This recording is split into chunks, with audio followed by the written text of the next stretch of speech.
Guys, good morning. Good morning. What's going on? My name is Dr. Boyce Watkins, and welcome to the Black Financial Channel. That's theblackfinancialchannel.com. Twitter, Twitter this week banned Donald Trump from its platforms. Twitter didn't just ban Donald Trump, but also there was a coordinated strategy amongst many social media giants, including Twitter, Facebook, Amazon, and Apple, to not just ban Donald Trump, but to also ban millions of people that were actually connected to the right wing.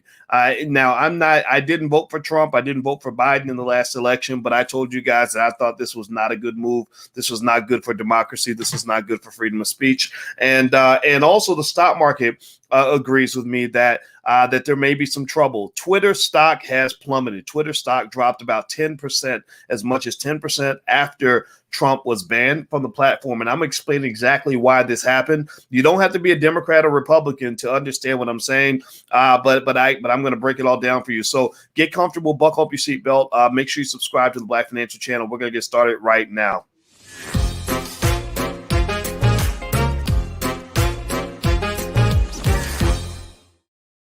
Hey, what's going on, guys? Welcome to the Black Financial Channel. That's theblackfinancialchannel.com. I am Dr. Boyce Watkins, your friendly neighborhood finance professor and your fearless Black intellectual warrior. Now, here's the deal. Twitter, Twitter decided that Donald Trump didn't belong on their platform anymore. We know Donald Trump's not a great guy. He's not exactly somebody that you want to be friends with. He's a little bit of a jerk.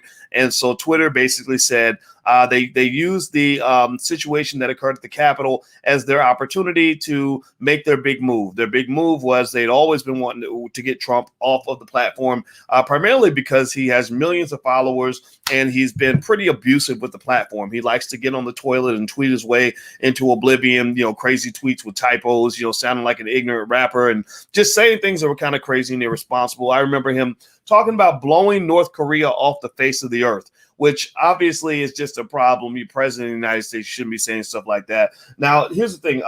It didn't bother me so much just because I've been following Donald Trump for a really long time, and I know Donald Trump is a blowhard. Donald Trump does a lot of talking, but he doesn't always follow through on the things that he says. Well, last week, things got real in the Capitol. You had some crazy hillbilly Trump supporters, some toothless rednecks from the backwoods of Kentucky that showed up with Trump flags and shotguns and zip ties to tie up members of Congress, and they stormed the Capitol. It was crazy. It was out of control. It was ridiculous. No one can ever condone what happened there.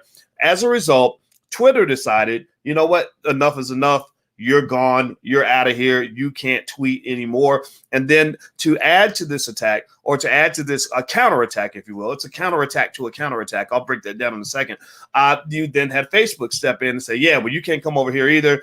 And then all the other platforms said, no, buddy, you can't come in here. And then then here's the interesting thing. In addition to all the social media giants, Facebook, Apple, Amazon, Twitter, all coming together in a coordinated dismissal of the president, they then went after all of the president's friends. They then went after what I call the big purge. They went after Parler, the Parler app, which a lot of people on the right use the Parler app, or anybody who just likes free speech. I like the Parler app because I like free speech. I don't use Twitter because I'm a liberal, even though Twitter's run by liberals. I'm not a liberal. I don't use Parler because it's run by conservatives. I just like freedom of speech because I'm not a conservative. I'm just Black. That's it. I'm B1, hashtag B1 in the chat, if you know what I'm talking about. Well, all the social media giants then said, we don't just want to get rid of Donald Trump. We want to get rid of anybody that's associated with this guy. So they went after Parler. They went after millions of people. Lots of people started seeing their numbers drop. I don't know, anybody, give me a yes or no if you saw any of this. A lot of people started seeing their subscribers numbers drop. And I started seeing my subscriber numbers drop on Twitter, actually. I lost just a few hundred, but I did lose some people on Twitter. And then also Vicky Dillard also was her YouTube live. She was live on YouTube talking about the Capitol attack, and they literally came in and shut down the channel for a week right in the middle of her live stream. Took her off, yanked her off the air, grabbed her by her weave, pulled her off the stage like the Apollo, and shut it all down like that.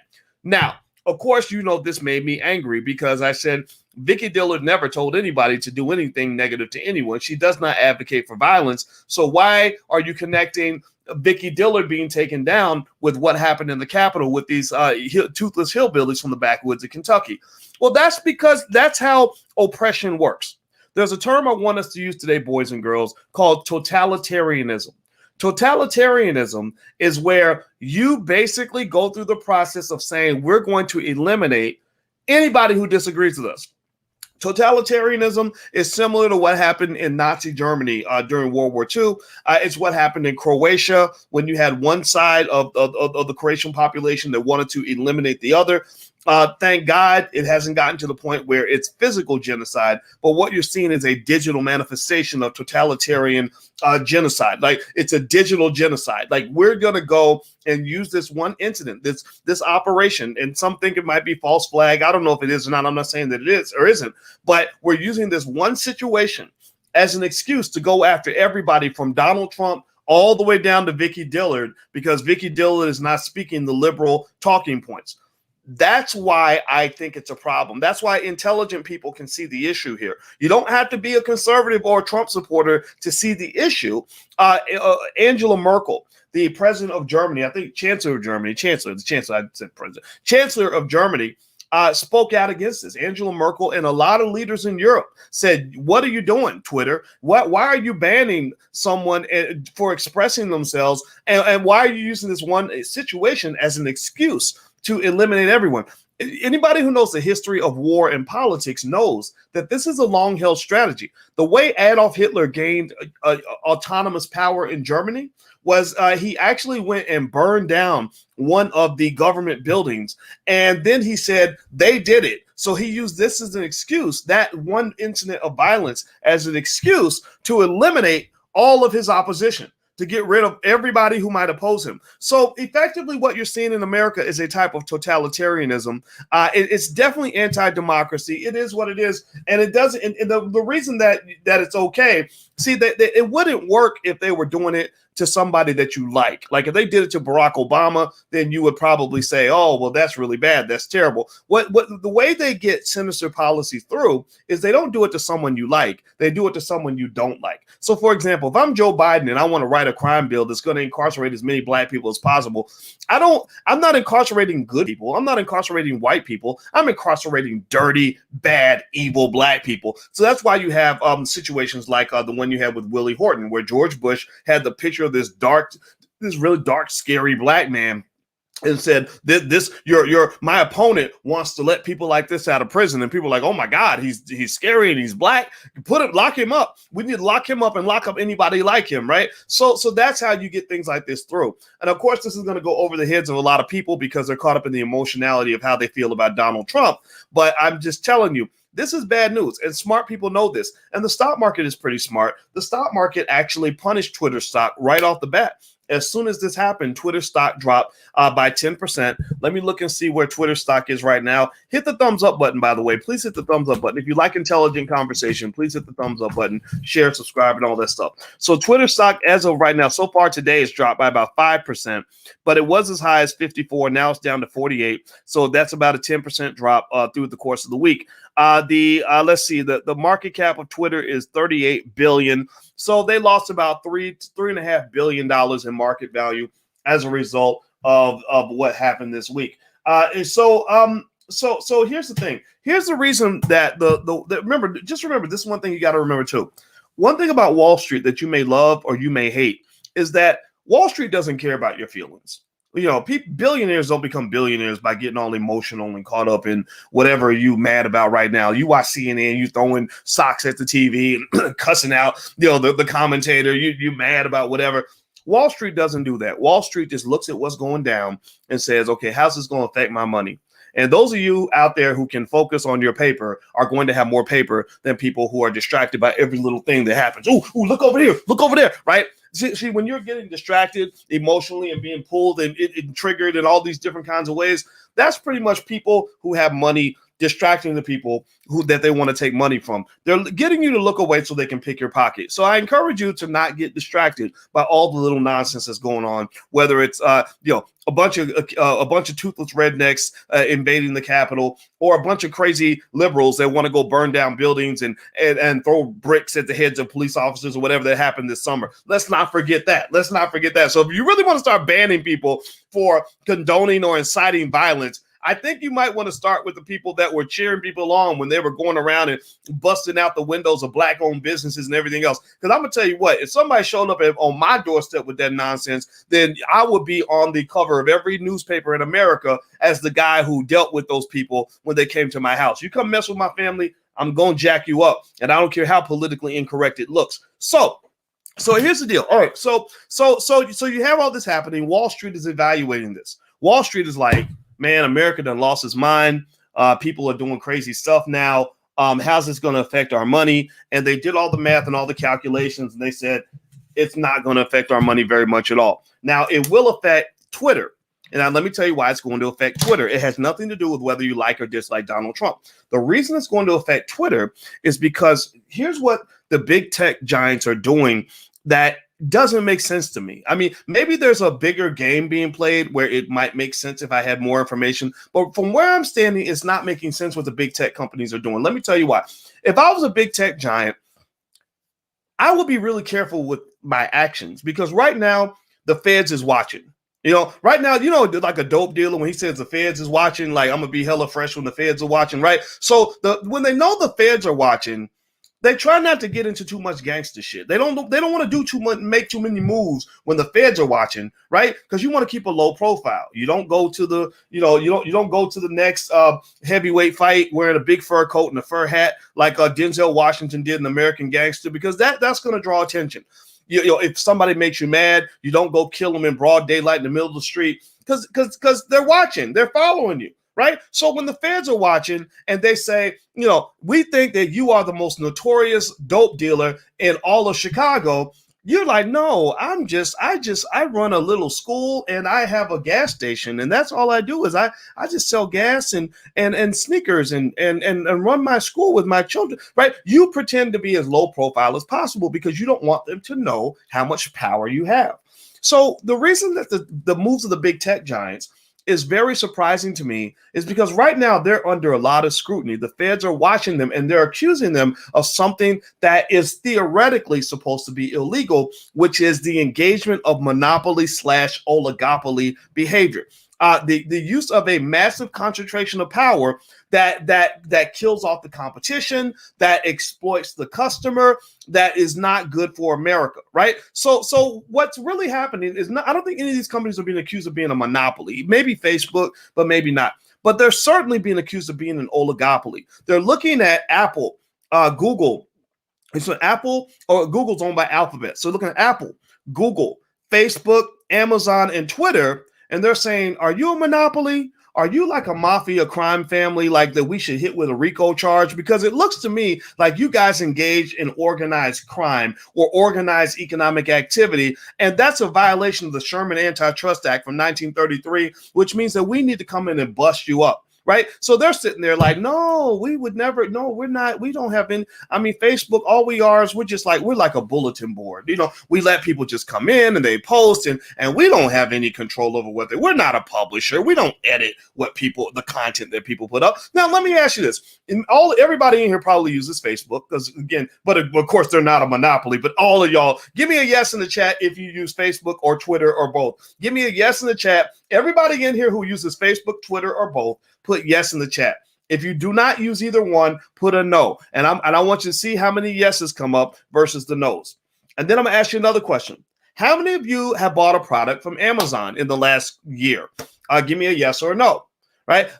Let's see. What's up? Facebook, Amazon, Apple. How many of you own an iPhone or an Android? One or the other. How many of you have an Android or iPhone or Apple operating system on your phone? Yes or no?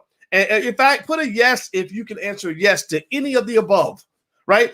I'm seeing yes. I see one no. Good for you. Good for you. I don't know how you do it, but God bless you. But that proves the point, right? These companies clearly have a concentration of power. They are clearly an oligopoly. They are clearly able to coordinate strategies which can impact pricing. It impacts squeezing the hell out of your suppliers. It can impact what you do to the customers, what you do to the competition. Facebook has documented evidence where they would buy up companies or replicate what companies are doing just so they could squash them before they got too big.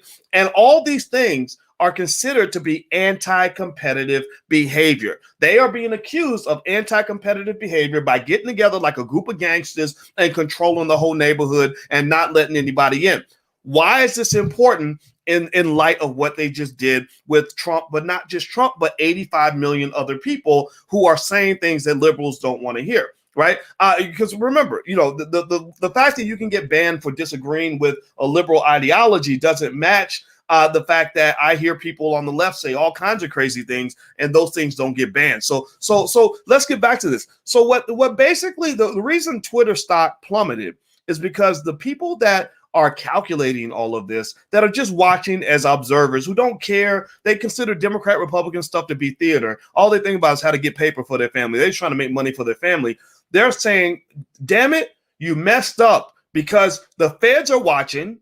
You're telling them that you're not a gangster, that you don't have power. You're telling them that that you're not running a cartel, that you're not coordinating strategy. And here y'all all get together and you all get on the phone and decide that you're all going to ban the president of the United States on the same day. And then you decide that you're all going to ban and destroy Parler on the same day. And then you decide you're going to go wipe out 10 million other accounts of people all the way down to Vicky Dillard and Louis Farrakhan on the same day. Well, you're acting just like a group of gangsters. You're acting like a cartel.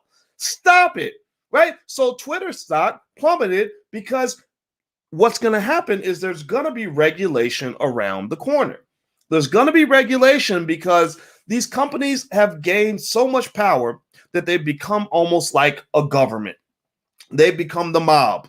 And so, and if you make the mob mad, they can make you disappear. They can have you sleeping with the digital fishes. Like you ain't around anymore. And so this is going to lead to regulation. And that's why Twitter's stock price dropped. And so I'm not here to debate with you about the ethical nature of banning a Donald Trump.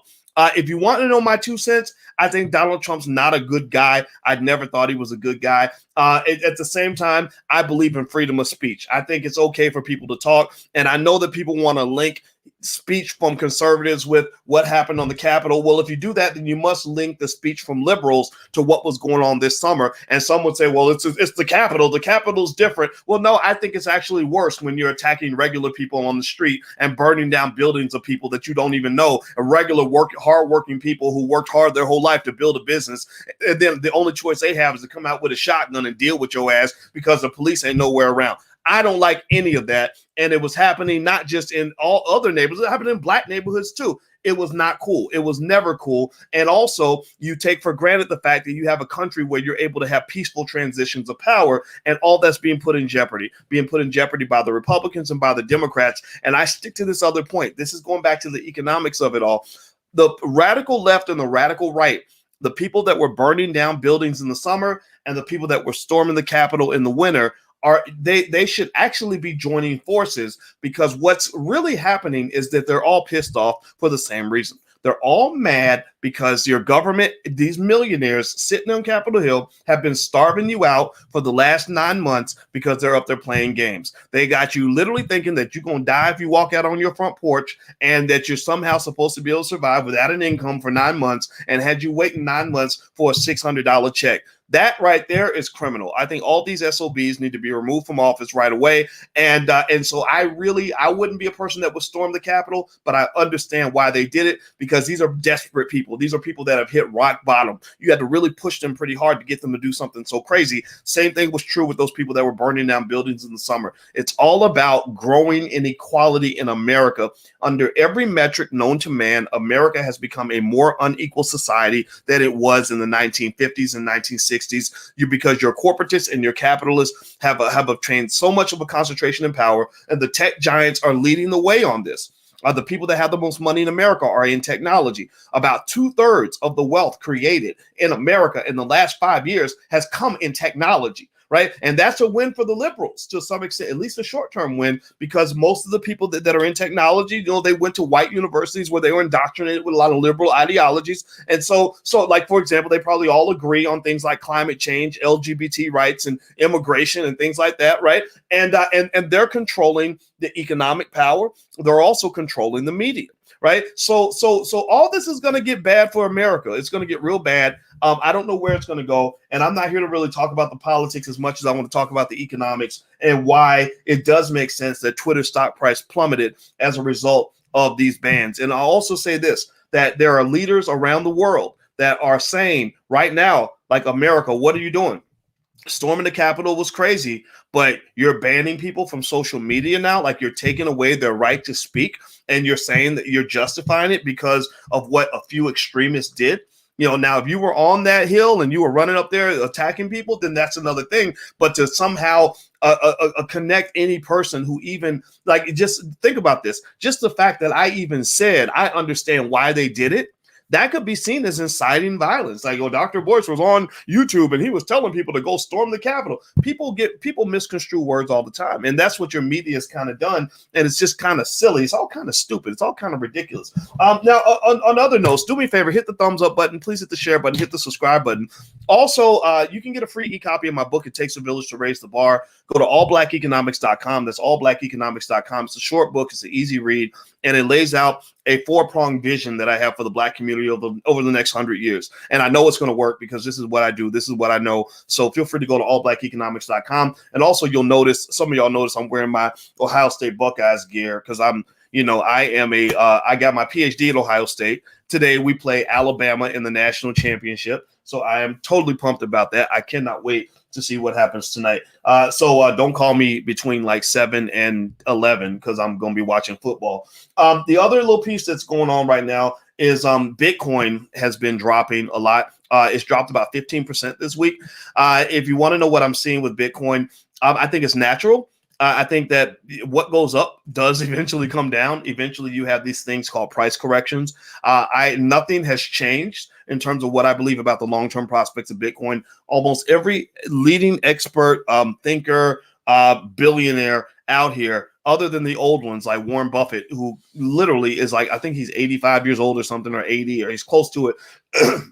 Almost all of them expect Bitcoin to just go through the roof. They expect Bitcoin to hit, crazy numbers, 100,000, 200,000, stuff like that. And so I'm actually acquiring more crypto. And actually, here's a URL. If you go to drboycrypto.com, you can actually take a look at my crypto portfolio.